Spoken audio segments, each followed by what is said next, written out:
You guys that are watching us on YouTube channel, make sure that you subscribe, click on the bell, and do whatever else you do. Look, today, man, we're going to talk about several things. The guys that are watching from the Bird Group too, if you guys got any questions, make sure you ask them.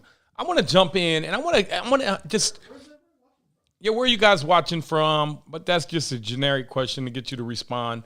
Look, I don't really like doing that, man. I just like being real with you guys, man.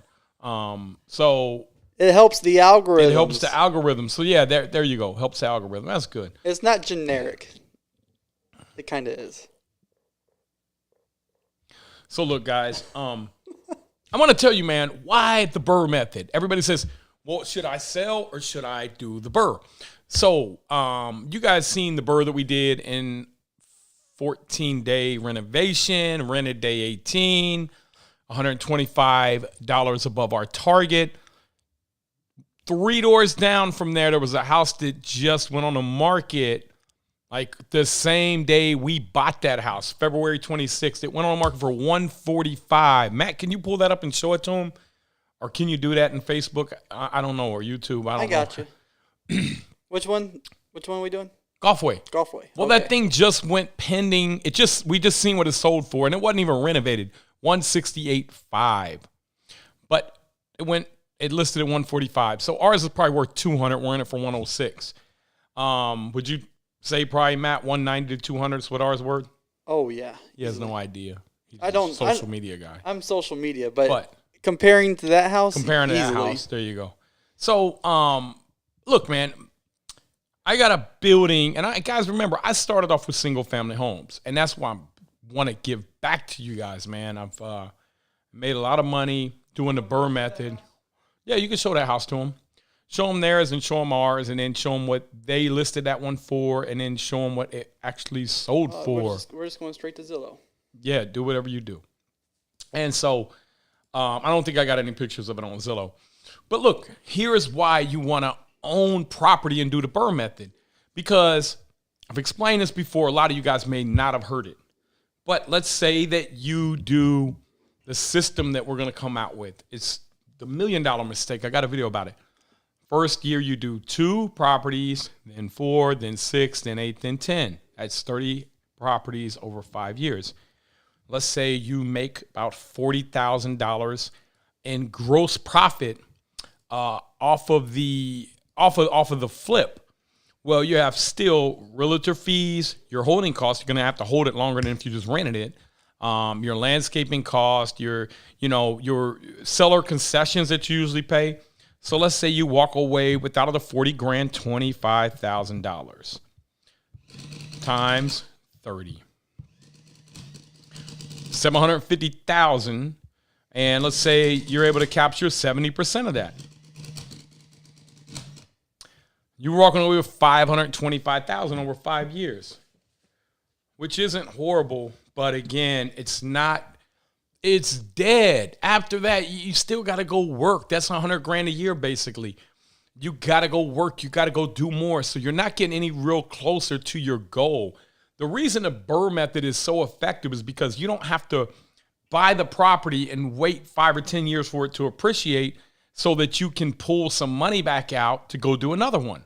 You're creating value rapidly through the renovation, like the one we did in the video. We bought it for $57,000, $2,000 in commissions, $45,000, what was it? Maybe $45,000 in renovation.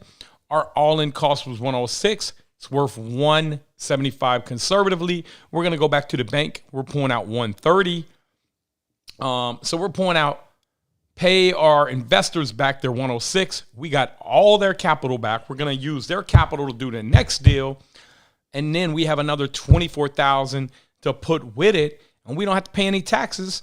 And then the tenant is paying $1,375 a month, so we got $325 a month in cash flow. So let's watch this. Let's say we had $325 in cash flow times 30 units. This is year 5. $9,750 a month in cash flow. See, you can retire after 5 years. That's all we're going to show you guys, man. I just want you guys to have the same freedom and flexibility. And I'm not selling it. I'm not coming out here saying, hey, man, buy this course. I don't need the money. I'm actually lightweight distracted from doing my real estate right now. And I'm really busy right now, and a time when I don't need to be, but I really want to see you guys change your lives. So $9,750 times 12 months. Hey, look, man, that's $117,000 a year, but guess what? You're not going to pay any taxes on that money. I'm going to show you how. It's called accelerated depreciation and depreciation. And let's just say you make $117,000 a year, okay? And we'll do this flat line. And I'm going to show you in the course something even crazier than that. So let's say on average, your basis in the property is $125 times 30 properties. That's 3.75. Let's say the land value is 10, 12%. So times that by 0.88. That gives you $3.3 million basis, but I'm going to show you how to strip your basis down. I'm going to actually have my accountant show you how to do it in the course and show you how to just really accelerate your depreciation and take what's called bonus depreciation and really not pay any taxes if you're a real estate professional. And if you're not, we're going to show you a hack where your spouse can become a real estate professional if you're a high net income earner. And if the IRS is on here watching me right now, I'm probably know you guys are mad at me, but it's okay. It's legal. So now we got a $3.3 million basis, and we can divide that over 27.5 years. This is our paper loss. So I got 120. Look at that. I got $120,000 a year write-off. Okay, so I got $120,000 a year write-off, and I got $117,000. So I'm still showing a negative $3,000. The other piece that you're gonna have to consider is your principal reduction. So if you look at a chart here, let me make a chart real quick. I'm gonna show you why real estate. So here goes. I'm going to do this in reverse, but I don't care. It's going to be all screwed up. This is the property value.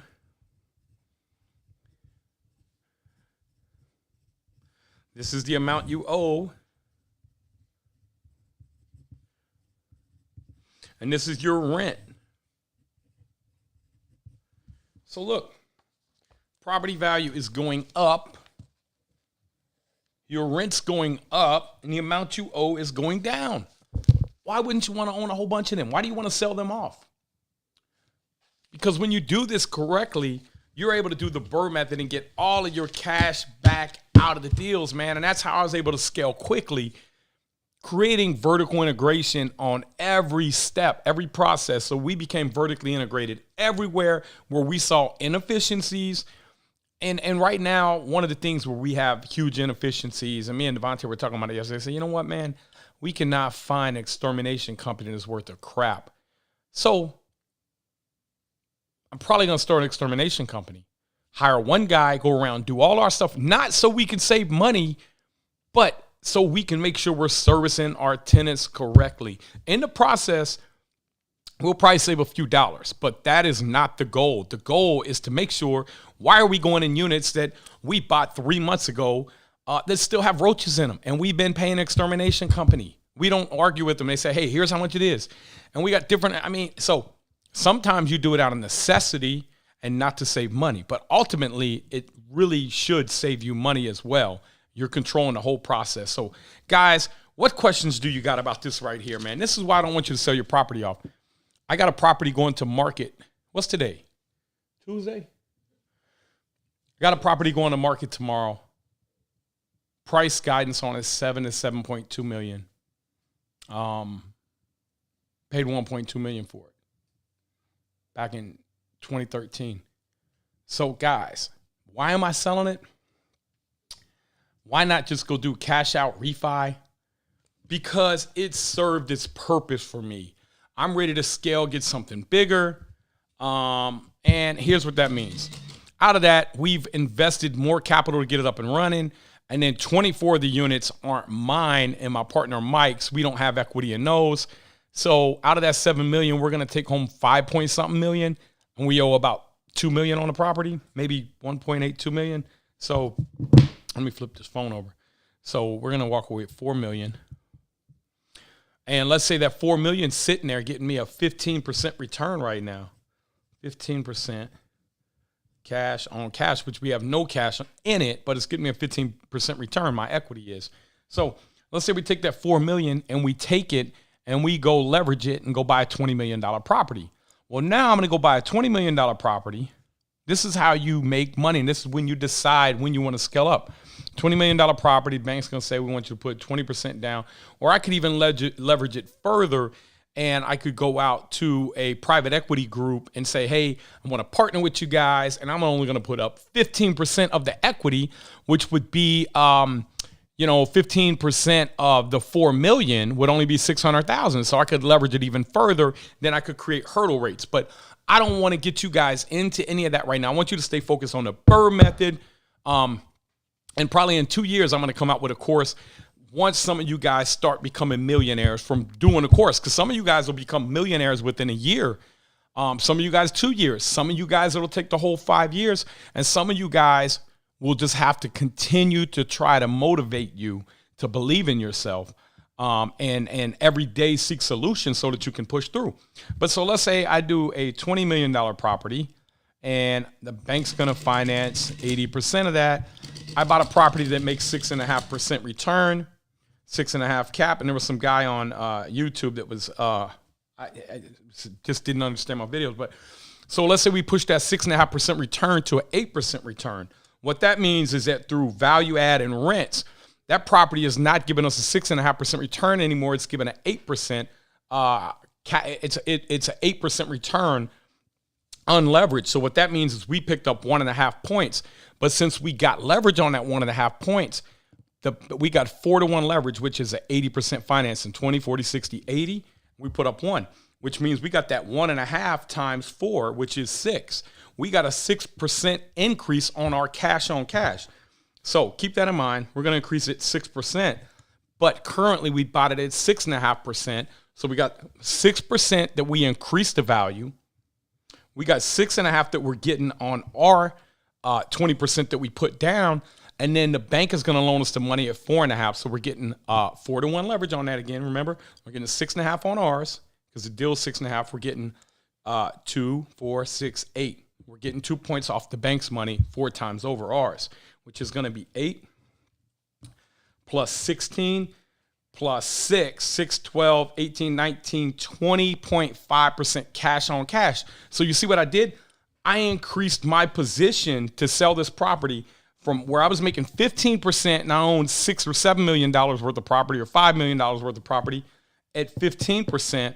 Now I own 20 million worth of property and I'm getting 20.5% return. So take my 4 million, let's say 4 million now times 0.15 is 600 grand. And so times 0.2 is going to be 800. I'm making an extra $200,000 a year, right? That's why you do it. But it's not just that. Now you came in and you pushed your return from a 6% return. So I got 200,000 more in cash, right? Now, when I go back and I take that 8% that we pushed it to, I'm going to trade that money back off at a 6.5. So watch this. Let's say I got a $20 million property and now I'm getting an 8% return on it times 0.08. That is going to be $1.6 million. Let me make sure that's right. That's, yeah, times 0.08. Sorry, guys, I got this calculator. I ain't got no commas in it. I got the poor man's calculator. So now I got $1,000,006 NOI.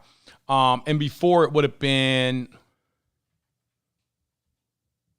$1.2 million NOI worth 20. So now I'm going to take this $1.6 million NOI that I just pushed the value. I pushed the value by creating the NOI, pushing NOI, and I'm going to sell that back off at a 6.5, which is, sorry, my numbers were a little messed up there. But now it's worth $24.6 million. So not only did I get $200,000 more in cash flow, but now I increased the revenue on it, increased the NOI. The property's worth $4.6 million more. So we're gonna show you guys that, but I and Matt, that you can make a video out of that. But look, I want to show you guys it's no different. This is it. You're doing the same thing, whether it's $100 million asset, whether it's $100,000 asset. You're doing the same thing. You're just creating economies of scales. And believe it or not, as you get bigger, it kind of gets easier because you're able to hire people that are way smarter than you to do stuff that you aren't really that good at or stuff that you hate doing. You just go hire somebody, and to give you an idea, you just say, look, man, just go hire somebody. What's it going to cost? $100,000 a year? It doesn't matter. You're making so much money and the moves are so good. Like right now, me and my partner was like, you know what? We just need to go hire an attorney. We'll go hire a full-time attorney to work for us. And then, you know, you just hire everything that's being vertically integrated in-house. So, man, I'm going to open it up for questions, guys. And again, I wanted to show you the big picture, and this is really all it is. It's the same exact thing. The numbers are just bigger. The paydays are bigger. The amount of cylinders your car has is bigger. I haven't got to a 16 yet, W16, but, man, the Bugattis are sick. I don't even think I want one. I'd be scared to drive that. So come on, man. Any questions you guys got? Matt? All right. Matt, did you fall asleep on us, man? No, I got questions over here ready for you. This is one question. Is $35,000 realistic passive income for 2 years or in 2 years for someone just starting? They're going off of your video. No, that was $35,000 a month that I made. No, it wasn't. That was because I had a lot of knowledge.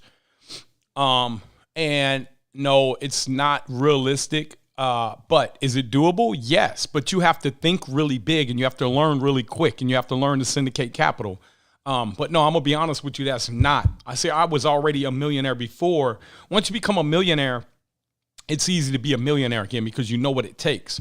But for you starting off, I just want you to follow the blueprint step by step by step. You're gonna have, you know, 8 to 10,000 a month in passive income year 5. You may be able to do that in 2 or 3 years, but enjoy life along the way. I don't want you to work so hard to where you don't enjoy life. So, because I'm telling you from somebody who made a lot of money, don't miss out on your kids. Don't miss out. Now, that doesn't mean don't work hard, but that means cram a lot of stuff into your day and be very efficient. Like, be on the phone, be on the computer, be doing multiple things at once and pushing people and finding out what people's skills are and pushing them people. But don't just work like 18 hours a day and think the harder you work, the luckier you're going to get. That can be true. But don't go to your grave with regrets of missing out on your kids playing soccer or doing whatever they had to do. So, hope that answered your question, brother. But it's not likely. My partner, Mike, he's got 2 guys in his group, Apartment Investing Secrets, that met while he was mentoring them last year. And they just bought 300 units, man. I don't think they bought property before that. They just bought 294 units. They met in this group last year. So I think a year from now, we're going to be having the same testimonials in this group where people can dream bigger. Some people can dream bigger. Some people dream too big. And I don't want you to be reckless, but there is a balance there between not taking any risk and taking too much risk. Thanks for sharing. I need to jump from owning a handful of single-family rentals into more to upscale my cash flow. I have money ready to go, but there's so much scam out there. I think it really is about you understanding leverage. When you say scam, it's really the same thing. You're just putting them all under one roof. But I think you should join my partner's Apartment Investing Secrets. Mike Gilly, my business partner, my best friend, just man, great guy. But that's what they're focused more on is apartment. I'm going to do the apartment class after this. But I wanted to come back to the grassroots and say, you know what would be beneficial if somebody would have said, Nate, do this? Where would I be at now? I'd probably be worth $1 billion if I would have knew this stuff. But I want to get you there, step by step. But you let us know if you could send us over your portfolio, what you got, what it looks like. I'll tell you what, I'll do for you and for everybody else in your position, we'll do, Matt, whatever you think, like a Zoom call, or we'll do something, and we'll kind of go through and break it down and show you what kind of return you're getting on your equity right now. If it's debt equity, if you leverage it out, what kind of assets you could put it in, what kind of tax benefits you could generate from that. We'll show you what you could do to go to the next level, brother. Awesome.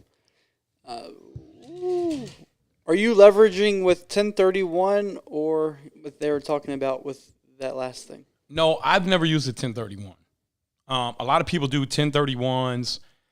Man, I mean, the way we do it with the BRRRR method, you get hidden tax incentives because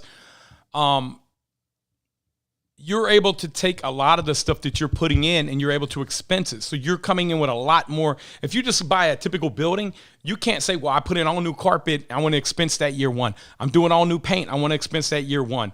I'm doing, you got your accelerated depreciation that you can take advantage of, which will be phasing out by 2023. But I've never done a 1031 and bought over $100 million in real estate. Now, a lot of my buddies do, man, and they do very well. But I've just never seen the need to do that because there's other ways that you can shelter paying taxes if you're a real estate professional. I am looking forward to the course. I am doing okay now, but not as fast as I want. Looking forward to learning as much as possible from you. Man, that's great, man. That's what I'm here for, man. I can't wait, 3 or 4 years from now, even 2 years from now, the people to come up to say, man, I was able to change my kid's life. I was able to go out and, the dream wedding I thought I'd never be able to afford. I was able to just pay cash for my kid to go to college or, me and my wife, man, we've got an older son, just, helped him get his house, man, helped my nephew get his first house. And just being able to help people. That's what money's really for. I mean, the cars and the nice houses are fine, but it's really, those are just on the surface. Don't really make you happy. In a way, I think even giving too much to your kids, like my kids maybe have a little too much. I don't know, man. My son asked me, could he get paid to clean the pool out? I'm like, dude, it's your pool. I mean, you want me to pay you to wipe your butt too?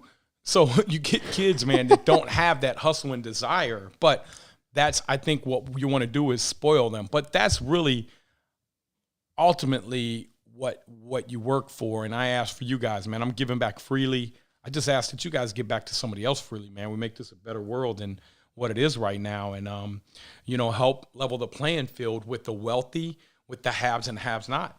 Because ultimately, man, I can tell you from being poor and being rich that the only thing that the rich people do with their money different than the poor people is they don't spend it all. They invest. They find ways to make sacrifices, to invest, to make more, to make more, to make more, to make more. They don't say, well, I don't have it. They find a way to have it. They don't upgrade to that new house yet. They don't go get that new car yet. They don't go buy, polo shirts, which ain't even expensive, but they'll go buy T-shirts. So you got to be frugal until you get enough passive income where you can live and enjoy life. That's why 88% of millionaires in the United States are self-made. 90% of them made their money in real estate, according to what website? But next question, guys. Nate, can I ask you for some advice? Absolutely, man. What would you do if you were in my shoes? We need to know what his shoes are, though. Yeah, I mean, we don't really know, man, what kind of shoes you got. But, man, you had to let us know a little bit more about that, brother. How do you find these apartment deals? A lot of times it's the apartment deals that I find aren't necessarily hidden. People look at them and they're like, well, that thing loses money. Well, yeah, it's losing money. They're renting the units for $450 a month. Let me come in and clean them up, put $10,000 a unit in them, and I can get $900 a month out of it. So you got to have vision to know what you can do with the property. Or I might find a property on a corner. They say, oh, man, look at that property, man. Man, them people crazy. They want $150,000 for that house there.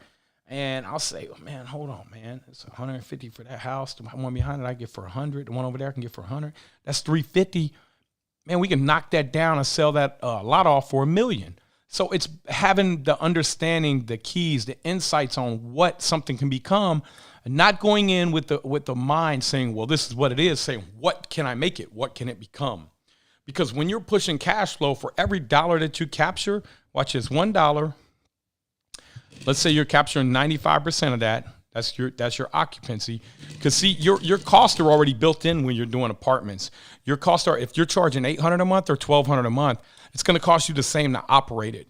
So times 0.95, and you're going to divide this. Let's say you sell it off at a 6.5% return.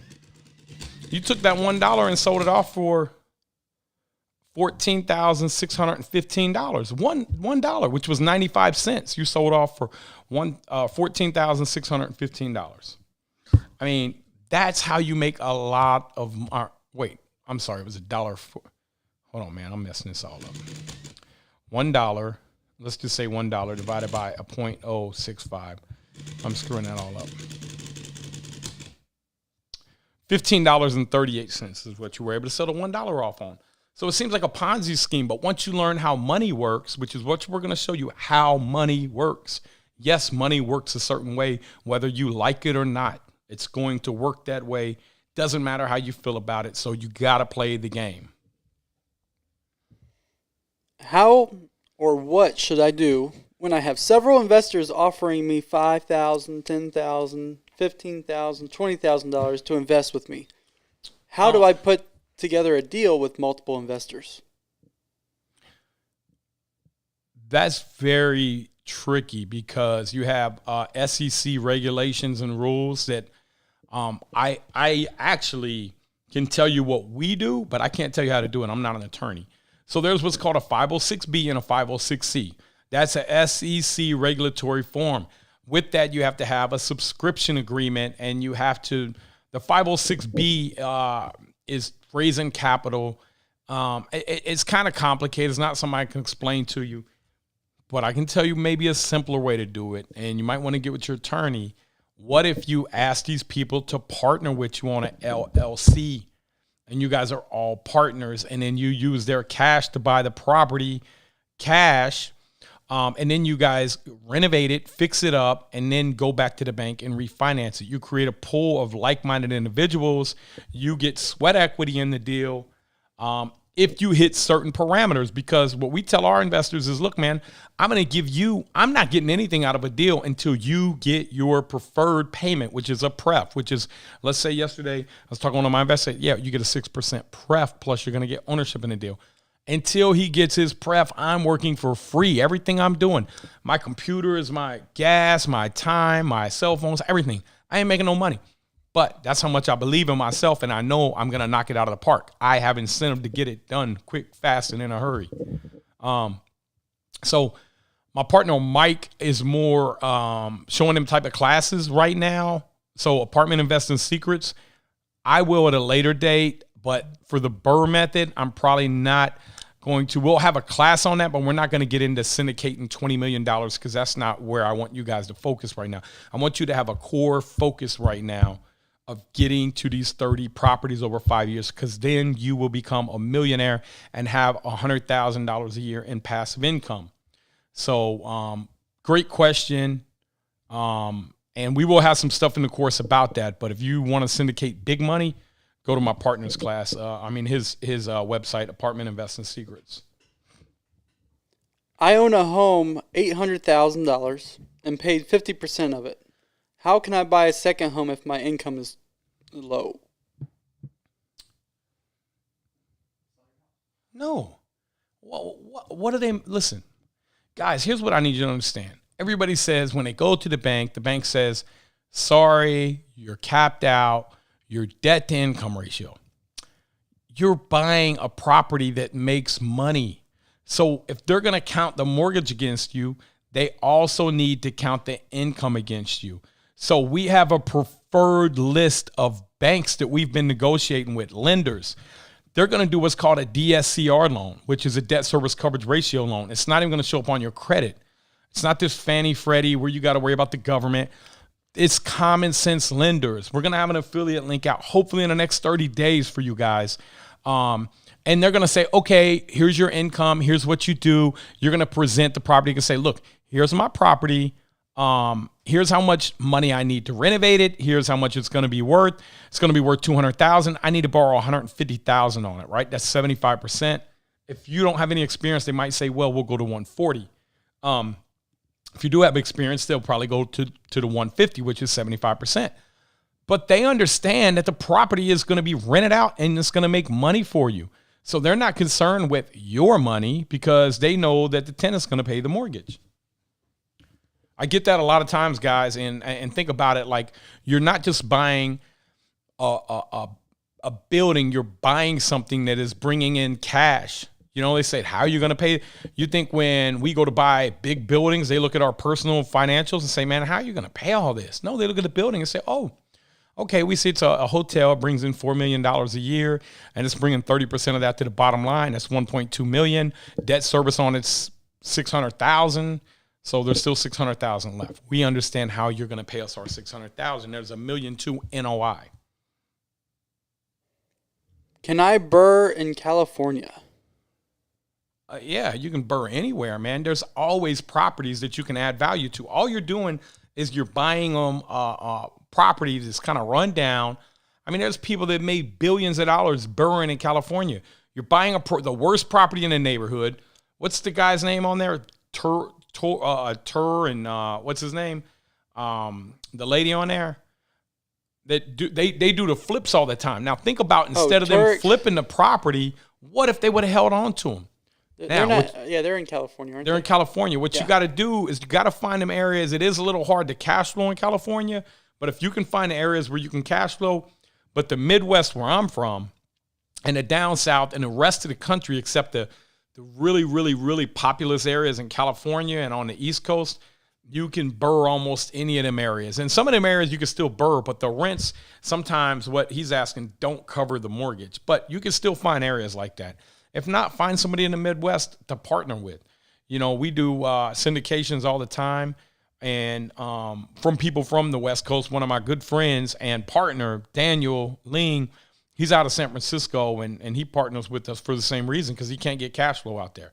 So come to the Midwest, man. And I'm going to tell you guys something else, too. The housing moratorium just got overturned like a couple days ago in Ohio. So now they said, hey, look, it's unconstitutional, the CDC moratorium. So yesterday we got a call. Let me read this to you, man. I'm going to read this to you guys, what we got. So it is.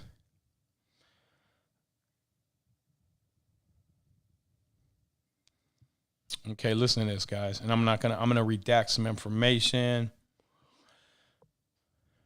Sorry, I'm going through this thing because we've been in with this tenant forever.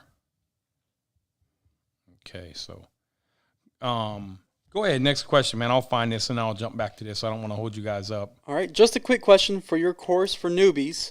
Starting out to have investment properties, are you going to have a part in it in your course on how to set up asset protection on your rentals or the best way to protect them?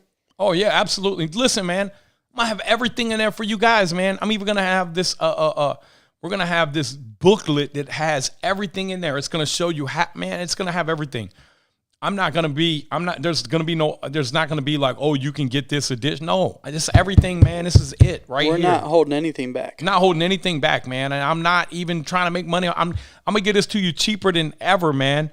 This is probably going to be like a $50,000 course, man. It's just going to be, I'm going to try to get it to you guys for under $1,000, man. I just want you guys to win and succeed and give back. I don't want you to have to struggle, man.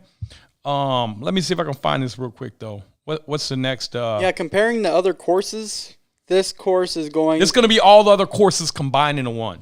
Like if you were to go spend $1 million on courses, this is them, all put in one. Exactly.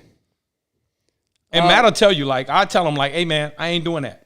Like, he'll be like, let's do a video. I'll be like, look, man, I ain't doing a video on that because I don't feel like I can give out good content right now. I got to study because even though I know this stuff, I got to think about how can I deliver it to you in such a way that that's going to resonate with you. Because, man, I listen to these financial guru. I'm like, what did he just say? Like, look, I'm sure he said something, but I don't understand it, right? And so sometimes it's just way too complicated. It's complex. You don't like the way they're saying it. Like, look, man, tell them dude, cap rates and all this. Look, what is a cap rate? Well, it's a return on investment. Okay, explain that. So if it's a $100,000 property, 6% cap rate would be $6,000. So 6%. Well, why didn't you just tell me that instead of saying all this capitalization rate and confuse me? It took me years to even understand what a cap rate was. Is our president hindering the Burr method in any way that you found? Um, Maybe they did. They just did something with the. I would tell you this, man. Too, the president can only start to hinder things for other people. You can only hinder for you. So think about this: when the government makes something harder for most people, that means that the people that are willing to stay in a race and run longer, it's going to be more advantageous. So I just want you not to give up. Everybody else going to give up. You're going to be like, man, it's too hard, man. I want to make money. I want it to be easy. You're going to be like, shh, stay the course. Doesn't matter. Doesn't matter what the president does, man. Whatever he does, you just be proactive, not reactive. But yes, there are some things that he could do to hurt the economy. There is one thing that they did with the new Fannie guideline, where now they're trying to make it more geared towards homeowners and not people that are actually doing the Burr method, which is fine. Who cares? Go to a bank, get a local relationship with a bank. Don't depend on the government. Actually, we got some government loans, man. We about to do some refis, cash out. We probably ain't going to do the government loans, even though they non-recourse, because we want to limit our exposure. I was talking to my partner, Matt. He was like, nah, man, we don't want to be, the government come in and say, okay, we're going to make your property just, subsidized. Like, no, we want to be able to control our property. So you think about what you can do. Don't worry about what the government's going to do, and you will be in great shape. But don't be reactive. Be proactive to it. When is the course dropping? And I don't know. We over here working on this thing. We got a pile of paper. We got probably over by the end of May, we're going to try to have it launched. Actually, the last week of May. He thinks the last week of May, but see, I ain't got no sleep. You see my eyes? See, I look fat. I'm not really fat. It's just that camera. I'm going to lose some weight, though, man. I think it's like May 24th. Let's do like May 24th. Maybe. May 24th. There you go. Set it. Stick to it. Matt, you're going to have to get somebody to watch your dog. You're going to have to pull all-nighters with me. Sounds good. Waiting for the course, but starting out, do you find it better to do 20% down on deals or save enough for the full amount? I am up to 8 houses and find it easier to pay full than refi. What do you think? The problem with paying full is then you have to save up more money to do another one. The Burr method, what it allows you to do is create massive equity quick, pull all your cash back out, do another one. Over and over and over. That's how I was able to grow my first time from 2005 to 2009 to 250 units in 4 years and become a multimillionaire. And by 2010, 2011, I was going through bankruptcy because I didn't understand the stuff I'm going to teach you guys. So yes, you can grow too quick, but yes, you can also grow too slow. What are your goals? What's your comfort zone? I mean, if you have something that's working good for you and you don't want any more than that, then that works for you. But if you want to become a millionaire in 5 years and you want to retire in 5 years, this course is for you. It's for you. It's for you. Let's go. It's all about the mindset, and you want to learn all about that. What are your thoughts on buying foreclosures? Great. That's where I got a lot of properties at, man. That's the Burr method. I mean, a lot of that is, that's what a lot of it is, guys. What would you charge for a 30-minute consult with me? I'm just starting out and need some help. I have about $70,000 to invest and excellent credit. Man, I mean, I get so many messages a day. I wish the reason I'm on here is because I get so many messages I can't answer them all. So I just, man, if you could message me, then I'll try to give you, but really that's when I'm coming out with this course, man. I just don't have enough time in the day. If I could, man, I would do an hour with each one of you guys. We did have a, what's the thing on TikTok? We did, and we're going to have a go live and kind of do one-on-one with some people in there on TikTok. So if you're not following me on TikTok, but that's why I'm creating this course, man, because this course is going to be a one-on-one. And out of this course, we're going to actually create a group, outside of the BRRRR, where you can come in and it's going to be BRRR, whatever Matt names it. And it's going to have the, a little bit more interaction from me and from other people that I know that can help you More with That's if you buy the course. Yep. Yeah, that's when you get into the course. So because there are going to be questions that you have in the course that you may need some explanation. We want to make sure that we give you every tool to succeed. Next week, or actually this Thursday, we will be launching the course sign up. So you can go ahead and get your email in there. That way we can get you like a pre-sign up almost. So we have your info, and when we launch it, you will be the first to know. Did you guys hear that? I think they did. I didn't even know that, guys. So Matt's been working on it. So I cannot find this email. I don't know what happened to it, but all it basically said was that they lifted the restrictions. We can now evict this lady that's been fighting us forever. But Hamilton County Jobs and Family Service called and said, if you pull back the eviction, we'll pay you the 12 months that she owes you plus up to 3 months more. So I think she owes us for 13 months right now, which is probably $1,000 a month, $13,000. So guys, again, don't be reactive, be proactive. And I'm glad she got help because we don't like to kick people out. You don't never want to kick people out, but it's a part of the business too. And it's part of the business. It really is. But we don't want to kick nobody out at the end of the day. But at the end of the day, our responsibility is to our investors and our banks and our employees. And if we don't run it like a company, then we won't have any investors. We won't have any banks. We won't have any properties. We won't have any employees. So, it's a business and you got to run it that way. So I have 38 doors, all mortgage free. Should I refinance them all and scale up to more units? What kind of don't like to take on that much debt? Cash flowing about $32K monthly. It depends on what your goals are. You're already got, $350,000 a year. You're not paying any taxes on it.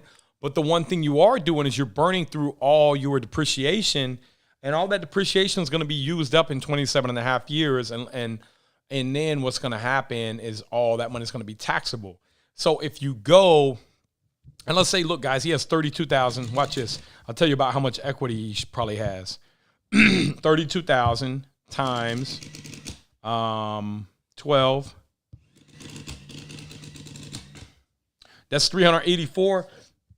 So divide that, he probably get an 8% return on his money divided by 0.08.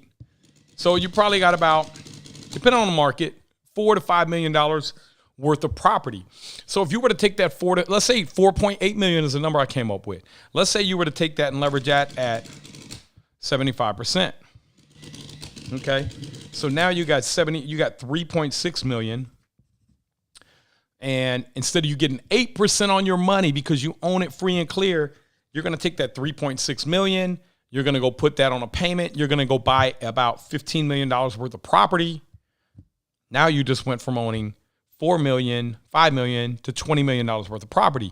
So let's look at your tax benefit. You're going to take 15 million. And then wait, 1, 2, 3, 4, 5, 6 divided by 27.5. You're going to create a flat line about $500,000 a year in principal. You're creating $500,000 a year in tax write-off by buying that property through your depreciation, and that's flatline 27 and a half years. But more importantly, you're going to be able to get about a 15 to 20% cash on cash return. So watch this. You're still going to get 25% of your cash return because you didn't leverage all of that. Let's say you had 4.8 million. The 4.8 million, you're going to go down from 32,000 a month. So let me just do some quick math here. You're going to have debt on 3.6 million. That's going to be times, let's say you're paying a bank 4% times 0.0425. You got 153,000. Okay, you guys are gonna have to go back and watch this. So he's gonna have $153,000 that he has to pay the bank out of his, what was it, 32,000 times 12 So you had 384,000 minus his new payment to the bank, minus 153,000. 384,000 minus 153, 123. These are the type of scenarios that you got to do to keep going. So now you got 231,000 in cash flow, right? Because you leveraged them against the bank. But guess what you did? You created a $153,000 write-off because now this mortgage payment you owe to the bank is a tax deduction. Plus, on your new property you bought, you got another $500,000 tax deduction. So you got $653,000 tax deduction right now. So far, now we got to see what you did with your $3.6 million. You took your $3.6 million. Let's say you went and bought a property for $15 million. And you put down 20%. 1, 2, 3, 4, 5, 6. Okay. Divided by or times 0.75. So you got 11.25 million that you borrowed from the bank, but you bought a property that makes 6.5% return, but you bought one that's a value add. That's what we do when it's BRRRR. So within a year, you're going to come in, you're going to do some renovations, and you're going to be able to push that 6.5% return through increased rents. Let's just say you only push it to a 7.25% return. And guys, man, you have to go back and watch this over and over because this is real high level complicated unless you're a banker, you've been doing this for a while. So you're taking that 11.25 million, you're borrowing that money from the bank at let's say 0.0425, okay? So your payment to the bank a year is $478,125. Now, remember, it was a $15 million property, okay? So remember, we bought it at 6, but we pushed it to a 0.0725, so you times 0.0725. You got $1,087,500 minus your 478, 125. Now your cash flow is 609,375, plus you're going to carry your 231 from your other house.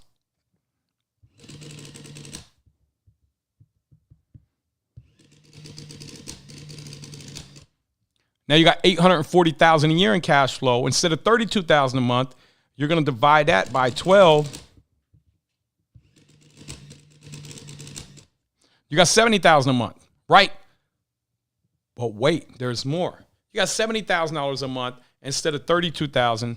But on top of that, since you were able to push the value of that $15,000, now you're doing commercial property. You're able to push that by 1.25. Let's see, before you were at 15 million times 0.065. That had a $975,000 NOI, which is net operating income. That's what was going to help you pay the bank payment on that. So all you guys say, well, how am I going to pay that? The bank doesn't look and say your personal income. The guy who had said you had the one house, they say, oh, this property brings in $975,000 a year. You're going to put 25% down, yada, yada, yada. Okay, but you took that property that was worth $15 million, and through renovations, you did a little bit of renovations to it. You were able to push it to a 7.25, which is 75 basis points, just by being a better operator. Now it had $1,087,500. So you're going to go trade that back off at the same cap rate, divide that by a 0.065.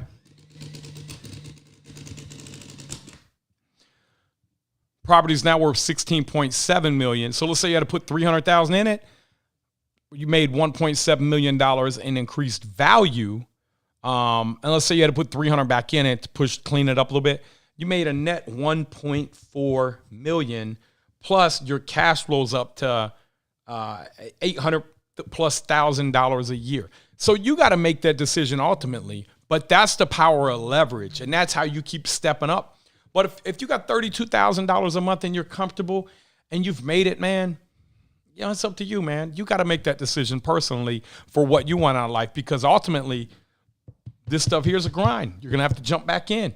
So I can't make that decision for you. I can show you how to do it, but I can't make that decision for you. So next question. What is the interest rate you are getting for cash out refinance?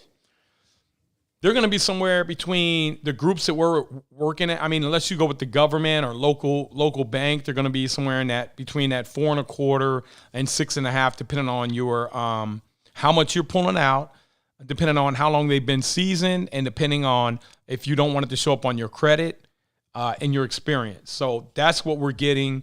After 30 days, it's going to be a cash out refi. But again, I showed you there's a hack. There's a way we can show you how to do it without doing a cash out refi as well. All right. Someone's asking, can you burn New York? Yeah, definitely New York. But New York's hard from a standpoint of New York City right now. A lot of investors are wanting to stay away from there because the government is putting in the moratorium. It's really hard for landlords to get paid out there.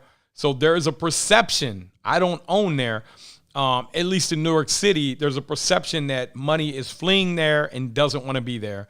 It wants to be in Florida. It wants to be in states that aren't as that don't lean as much towards the tenant, but more towards the landlord. Called landlord friendly states like Ohio is landlord friendly. What advice do you give somebody that has never done anything? How do I start the process, and how do I start the BRR? Well, that's what I'm coming out with this course for, because after you guys take this course, you guys will be more educated than most 20-year professionals who own millions of dollars worth of real estate. Even a lot of my friends who own millions of dollars worth of real estate, the stuff I'm telling you in the course, they don't know a lot of this stuff, man. So I'm going to show you guys. I mean, you'll know it all by the end of the year. All you got to do is study the course. Is the course going to be expensive? How much is it? No, it's not going to be expensive. Yeah. Okay. I'm not doing this to make money, man. I'm doing it to give back to you guys. Man, I make a lot of money in real estate. And so I want it to be affordable to you guys. And I want it to be very affordable because I want it to change your life. Awesome. We got somebody actually in the group said just the content in the group that we're giving out is rivaled with some of the courses that he used to sell that were $50,000 courses, or courses he used to take were $50,000 courses. You guys might not believe it, man, but there are people out here who sell courses for $50,000, and they're not going to be as good as this course that we're going to try to give you for probably, under $1,000, man. It's going to have a lot in it. We're going to give you spreadsheets. We're going to give you everything that we do. I'm not holding anything back, because even on YouTube, I try to give you most of the stuff for free. But this is going to be organizing everything for you step by step by step by step by step. My attorney is going to sit here. He's going to tell you how you do it. My CPA, he's going to tell you how you do it. All my best friends that are really even better at me than certain areas, they're going to tell you how to do it. Can you BRRRR without good credit? You can listen, brother. When I was bankrupt, I was buying 100-unit complexes coming out of bankruptcy. You can do anything that you put your mind to, but it's easier if you got good credit. Because if you don't have good credit, then you got to go find somebody with good credit. I'll tell you guys a little funny story too. My buddy Mac, man, one of my best friends growing up, he used to smoke weed all the time, and I just used to look at him. He'd be high all the time, and I never smoked weed, and not saying it was bad. I'm not judgment, but so he was the first person I ever knew that like just put stuff together. He'd be like, "Hey man, who got half on a dime bag?" Somebody be like, "I got half." He'd be like, "Who got the other half?" See, he didn't have anything, but he put two people together, and he got in the middle of it. And guess what he got to do? He got to roll the joint. So he got part of it just by bringing the joint rolling skill. So I ain't saying roll joints, but I'm saying if you don't have any credit, if you don't have any money, then you got to either be able to find the deals, you got to be able to manage the deals, you got to be able to manage the construction, you got to be able to do something. And if all you have is the money, you have to find what you're good at, what your strengths are. You got to bring something to the table. You can't just expect to show up at the table with nothing. And so if you take the course, or even if you don't take the course, even if you just come into this group and you listen and you educate yourself. There's a guy named Demont Prather. And Demont, if you watching, man, I appreciate you so much, man. This guy, he's in jail watching us, man. And I watch, he asks questions, and some people are really like, he's asking questions that some people think are like, you know, you shouldn't ask. And I encourage you to keep asking them. But because I know what it's like to be in prison. I was in prison, guys. And so I know what that's like. But when people are, what I would say is kind of like short or rude with him, he just says, okay, thank you. Hey, I appreciate that in you, man. Hey, so everybody give him a round of applause, man. I appreciate you, brother. I really do. And I'm gonna help you out some way, man, when you get out of jail, if you're not out already. All right, we're done with questions. We're good for that today. Well, guys, hey, listen, man. Go back and watch this. We're gonna post this. That was a journey I took you on, financial journey. I showed you 2 years in the future how this guy refinanced 32 properties that he was making $32,000 a month on, and he was able to come out and make, what was it, $80,000 a month? $80,000 a month. Plus, he was able to make another $1.7 million minus his expense of $1.4 million on the backside. That's the power of leverage. So you're in a really good spot, and I want you, actually, man, I would love to sit down and do a call with you and show these people your journey, because I don't want them to just see me. I want them to show you. You tell them how you did it and how long it took you to do it. And if you were to do it over again, get the 32 doors, how long it would take you with your experience that you know now. So I don't know who that was, but thank you for that info, guys. Hey, man, look, thanks for joining us, man, as always. You know, you guys make sure you go over there. If you're on YouTube, make sure you subscribe. If you're not, go on YouTube, subscribe to the channel. TikTok, man, we got all kinds of stuff we're dropping, and we want to see you crush it. 5 years from now, you're going to be a millionaire retired, and you're going to be giving back. So we appreciate you guys. You guys have an awesome week. Don't forget, Thursday, sign up for the course. It'll be on Thursday. Thursday, Matt says the course, he's going to come out with something for the course Thursday, and we're going to have to get you guys to change his name he's got, man. I don't like the name. He doesn't like the name, then we're not doing it. No, that ain't true, man. You're the marketing guy. So, hey, hire good people and trust them. That doesn't mean that you can't have input, but ultimately, man, you hire good people, you got to go with them. I got Khalid over here, really great person, man. And Matt, and Khalid's really shy, man. And he's not ugly. I don't know why he's so shy. Not a bad looking guy. So, hey, thank you guys for joining us, man. You guys have an awesome day.